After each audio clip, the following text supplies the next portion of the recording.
perkenalkan nama saya Feni. Nama saya Hans. Dan nama saya Jose. Kami bertiga dari kelas 10 IPS 1 kelompok 9. Akan menampilkan video animasi yang telah kami buat. Selamat menonton. Pada tanggal 1 Januari 2022, SMA KAS Damaris mengadakan PTM setelah 1,5 tahun melakukan PJJ. Pada saat hari pertama masuk, ternyata banyak siswa yang mengikuti PTM. Saat jam istirahat, beberapa murid ada yang makan bersama temannya, ada yang hanya mengobrol, dan ada juga yang membuat video dance di sosial media bersama temannya. Pada saat itulah Hans bertanya kepada Feni dan Jose. Guys, banyak ya sekarang yang membuat video atau konten di media sosial. Iya bener Hans, aku juga sering lihat kok banyak orang yang sekarang membuat konten di sosial media.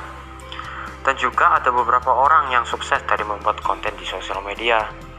Seperti saudaraku tuh yang ada di negara lain, dia juga berpikiran untuk menjadi influencer dan berpengalaman pernah berusaha menjadi influencer.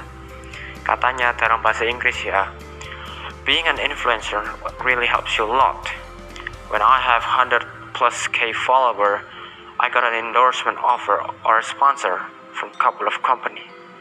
There's really a big benefit, like quickly build trust, improve brand awareness, enriches your content strategy, effectively reaches your target audience, provides amazing value to your audience, and build a winning partnership.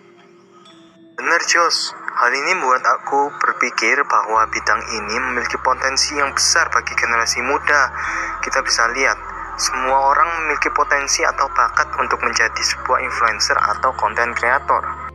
Benar tuh, memang sekarang banyak yang mendambakan untuk menjadi sebuah konten kreator yang dapat menginfluence banyak orang. Seperti sekarang, banyak konten kreator yang membuat berbagai macam konten.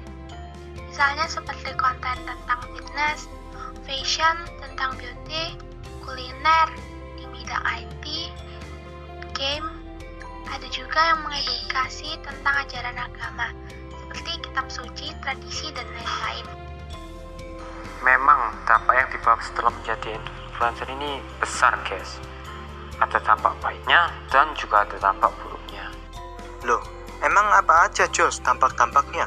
Dampaknya seperti status sosial meningkat, mendapat banyak endorsean, mendapatkan uang dari AdSense, mempunyai nama, dan dapat membuat nama negara menjadi dikenal. Memang banyak sih manfaatnya influencer, oleh karena itu banyak generasi muda yang ingin menjadi influencer. Sekarang banyak influencer yang membangun brand mereka atau produk mereka sendiri. Seperti baju, merchandise, produk yang merepresentasikan konten mereka, dan juga bisa menjadi suatu dari perusahaan. Ketika influencer membuat atau merilis sebuah produk, maka produk yang dibuat oleh influencer itu mendapat sokongan besar dari nama influencer yang membuat produk itu. Jadi kalau aku bilang lumayan gampang sih jadi konten kreator atau influencer. Tidak juga sih, Jom. Menjadi konten kreator sendiri juga tidak mudah loh. Kamu harus mengorbankan banyak hal, seperti mengorbankan waktumu untuk mengedit, dan mengorbankan pikiranmu untuk memikirkan ide atau memikirkan konten apa yang bakal kamu buat. Wah, keren ya. Setelah mendengar penjelasanmu, aku tadi berpikir kalau potensi di bidang media sosial ini sangat besar. Entah itu menjadi influencer, promosi barang, menjadi konten kreator, dan lain-lain. Betul banget Hans. Sekarang ini merupakan sebuah era yang serba digital ya kan. Kamu dapat melakukan banyak hal di dunia digital ini. Kamu bisa berdagang atau berjualan di internet. Kamu dapat mencari berbagai informasi di internet, kayak seperti lokasi, makanan, tempat hiburan, atau edukasi, promosi suatu produk, properti rumah, dan banyak lainnya seperti saham, NFT, dan lain-lain yang dapat membawa keuntungan. Iya, betul. Bahkan baru-baru ini, aku mendengar tentang metaverse. Itu seperti dunia virtual yang di luar dugaan. Memang sih, pengaruh media sosial ini besar pada semua bidang yang ada di Indonesia, dan hampir merupakan tradisi baru. Betul tuh, tapi media sosial juga mempunyai sisi buruknya atau perilaku menyimpang. Misalnya seperti cyberbullying, pornografi, dan lain-lain. Media sosial atau dunia digital juga dapat digunakan untuk mencari informasi yang salah. Di dunia digital, perangkat dapat diretas yang nantinya dapat membocorkan privasi seseorang, lembaga, atau bahkan negara, dan dapat menjadi ancaman suatu negara. Guys, by the way, tugas matematika kalian yang relasi tuh udah atau belum? Belum sih. Kalau kita kerjain bareng? Wah, ide bagus tuh. Aku pulang duluan ya. Iya, aku juga mau pulang juga. Sudah sore. Baiklah, ya sudah. Sampai jumpa besok ya.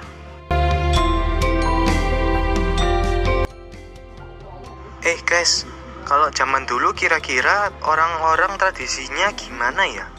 Dan dampaknya tradisi itu bagi lingkungan sosial mereka gimana ya kira-kira?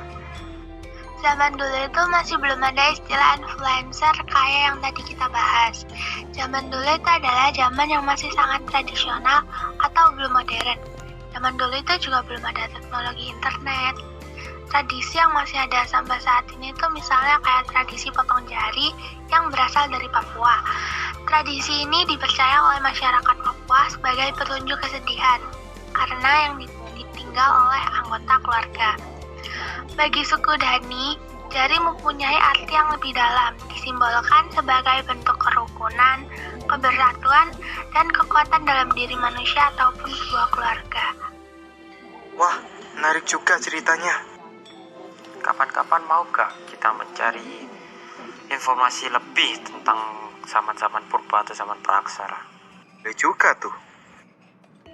Guys, aku duluan ya, udah malam. Tadi itu materi geografi tentang litosfer kan?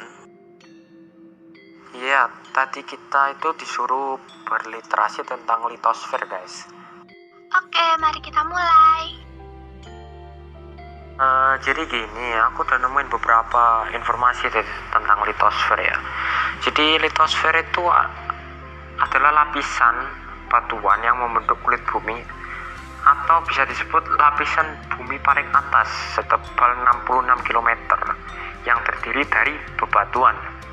Contohnya seperti lembah, jurang, gunung, tatahan, batu-batuan, tanah, dan lain-lainnya. Jadi itu ada beberapa batuan penyusun litosfer yang diantaranya seperti batuan beku, juga batuan sedimen, dan batuan metamorf, guys.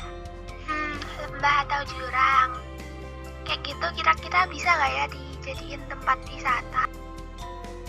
Kalau aku bilang sih bisa ya kan, kayak di Grand Canyon sana di Nevada.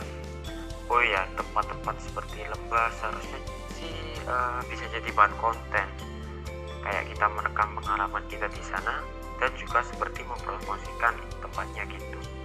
Ide bagus sih ini. Wah, dasar otak cuan. Guys, kalian ingat gak materi sejarah wajib minggu lalu? Bahas tentang apa aja ya? Seingatku sih tentang keagamaan. Bener gak sih, Ven? Lebih tepatnya, materi minggu lalu itu tentang kerahasiaan apa saja yang bercorak hidup Buddha dan bagaimana kondisi politik, sosial, ekonomi, serta kondisi geografisnya. Oh, oke. Terima kasih. Sun. Kata tugas toh, tapi tentang itu. Enggak kok.